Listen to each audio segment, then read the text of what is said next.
some people who have been in that position you are now and they have surpassed it. So I'll advise you to reach out to them and speak to them, ask them a lot of questions. And when you eventually get to the school, please go for, like, how will I put it? You have to attend some certain social gatherings. That is the only way you can link up and meet up with some of these people. When I say social gathering, I don't mean you should go to all the parties, so you're on your own.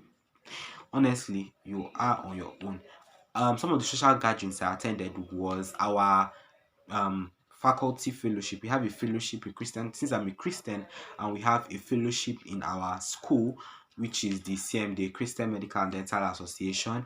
I attended that and I met some amazing people. They are always willing to help. So going for some of these Christian or Muslim, I know that Muslims also have their own association, and going for some of these things are very important because you get to meet people and these people are willing to help.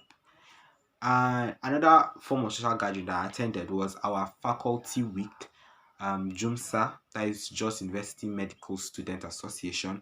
I attended the week and it was amazing. It was a blast. Aside from the various competitions we had and the party we had, was that a party? I don't know. We had meeting senior colleagues was very, very important. I was able to meet senior colleagues in various levels and not just my immediate ones. So yeah, going for some of these things are very, very important because sometimes we have some senior colleagues that would really want to reach out to you, but there are some you really have to reach out to them too. And please, if you're not getting anything beneficial from that senior colleague, cut him off or cut her off. Like, don't be deceiving yourself. How will I put it? Not everybody have your best interest at heart, and the sooner you understand that and you're careful with the kind of association you keep, the better. So the next thing I want to talk to you guys about is being disciplined. You have to be very, very disciplined. When you get into uni, there are a lot of distractions. I remember getting into uni and we had some amazing people who really wanted to attend lectures. Before you knew it, they were like, it's unnecessary. But because they have lost focus and they have lost discipline, they do not want to come to lectures again. Even going to lectures are very daunting. I mean, you are at home, you're not at home anymore. Most of us are no more at home. You're in school, you're free to do whatever you want. You can go to whatever lecture you want. Nobody's going to penalize you, nobody's going to ask any questions. So it's very tempting for you to want to live your life anyhow you want. But I advise you, don't fall into that temptation. Attend your lectures, do your test, do your assignment, do everything that is necessary for you to do. Well, if you're doing a health course like I am doing, you would know that if you take indiscipline as your motto, I'm telling you, you're going to fail out and you're going to drop out because the system is already designed to cut unserious people off. So yeah, just always have that in mind, that the system is designed to cut unserious people off. You have to be serious, you have to focus on why you're there, and at the same time don't allow life to like pass you by. How will I put it? Live it to your fullest.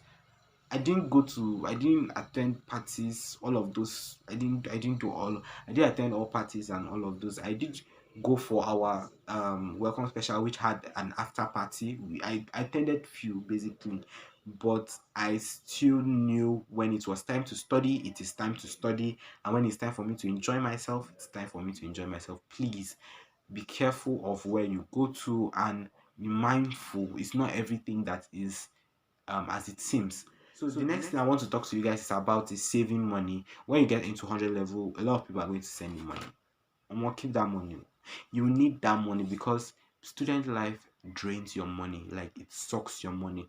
A friend of mine was telling me that student life is full of debit, debit, debit, debit alert and stress because you're going to be paying for books, you're going to be paying for handouts.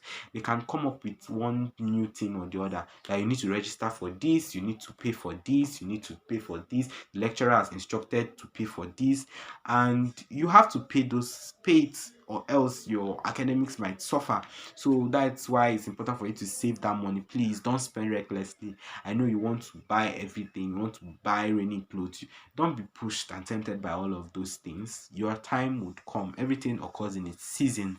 So I advise you to be mindful of how much you're spending because you would really need that money later on.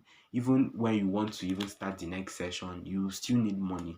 Like, just be, I want you to be, you're now in uni, nobody is really managing your account anymore and regulating it, but you have to regulate how much you spend. I have a couple of friends who regulate how much they spend in a day and how much they spend even in a week.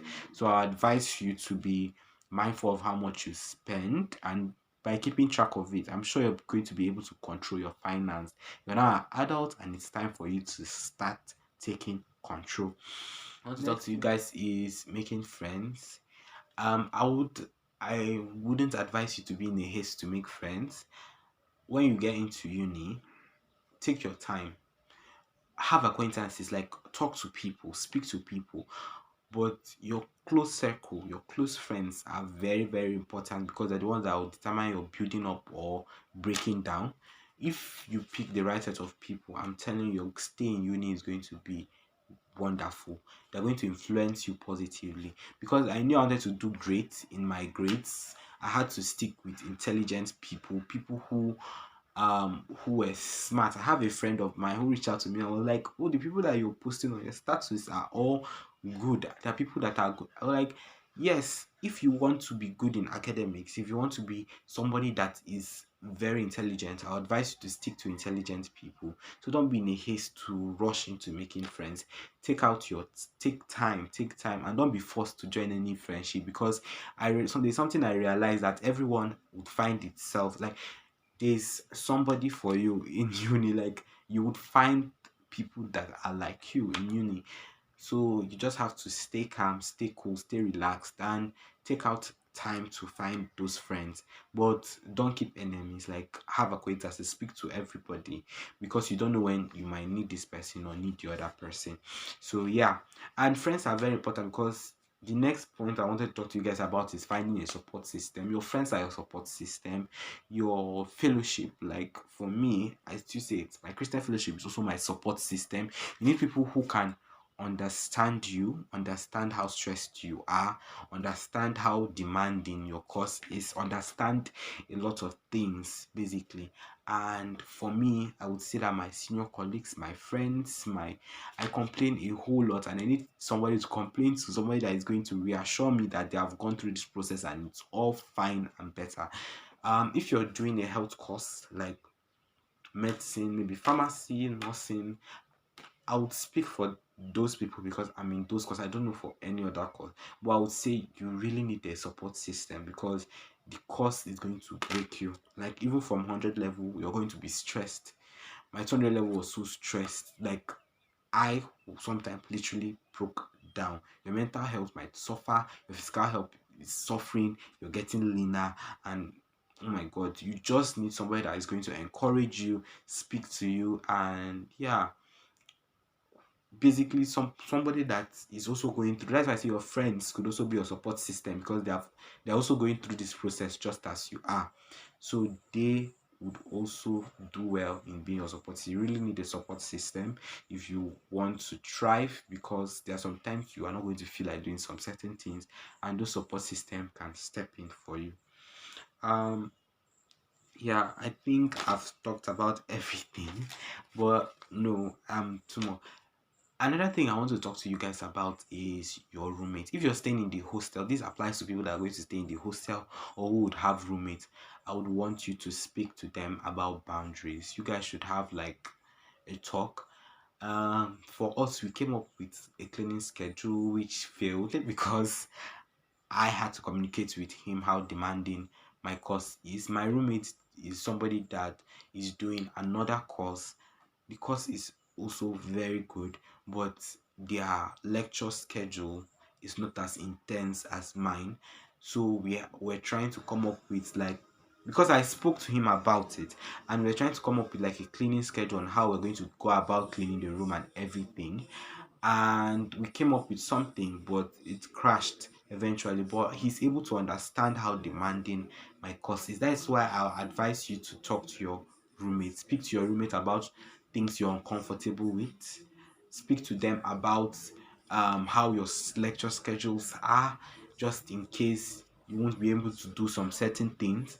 Have their numbers. Like, why won't you have your roommate's number? You need to have their numbers just in case you need somebody to keep track of where you're going, or you need to maybe just have their numbers basically in case of emergencies, because they are the first line of contact to your parents. Sometimes you're going to reach out to them and everything, and speak to them about everything. Tell them about your day, tell them where you're basically going to, just for security purposes and all of those things. So how intense my lecture was, I finished, sometimes my lectures finished by 6, and oh my god, it's very stressful, and I'm just so thankful for him, because he understands that I will be so tired to come back and even cook or clean or do any of those stuff. And yeah, talking to your roommate about it would really help a whole lot.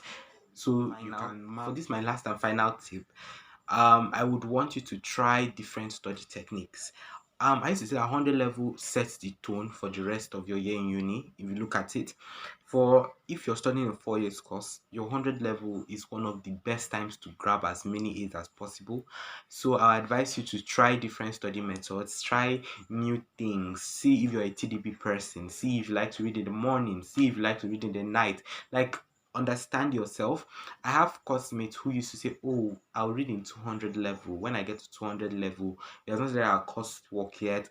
But I used to say, reading is, it takes a lot of discipline to sit behind the desk and to actively study. Talk more of you to read at length, like for a long time. So reading is a continuous process. You don't start reading 8 hours in a day. It's a build up of various activities and various processes. So I advise you to use your 100 level. Try as much as you can to gather as much A's as possible, because like I said, it sets the tone. And try to learn to read at length. I don't want you to just start reading at 8 hours, maybe 1 hour a day. Before you know, you beat it up to two. Before you know, you're reading 5 hours at a go. So it doesn't happen in a day, it takes time. But yeah, enjoy your 100 level, guys, and welcome.